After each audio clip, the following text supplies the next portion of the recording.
Fascist সরকারের পতনের পরও দুর্নীতি কমেনি। অন্তর্বর্তী সরকারের শাসনামলে এক ধাপ বেড়েছে, বিশ্বে অবস্থান হয়েছে ১৩তম। ট্রান্সপারেন্সি ইন্টারন্যাশনালের প্রতিবেদনে উঠে এসেছে এই তথ্য।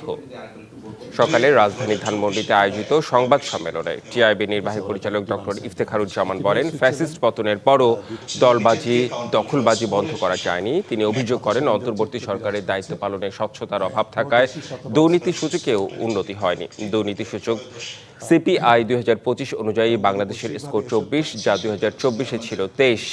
বিগত ১৪ বছরের মধ্যে এ স্কোর সর্বনিম্ন।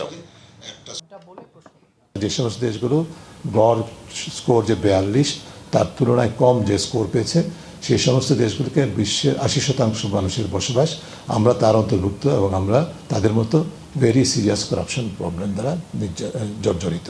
যে বার্তাটা দিচ্ছে এই সূচক, সেটা হচ্ছে যে মাঠ পর্যায়ে থেকে সারা দেশে বিভিন্নভাবে প্রতিবাদ পতনের পর থেকেই দলবাজি, দখলবাজি, চাঁদাবাজি ইত্যাদি অব্যাহত ছিল এবং সেখানে রাজনৈতিক এবং সরকারি শক্তি, আমলাতান্ত্রিক শক্তি অন্তর্ভুক্ত ছিল। চেয়ে স্বাস্থ্যকর হালিম রাঁধুনি হালিম। হালিম হোক রাঁধুনি হালিম।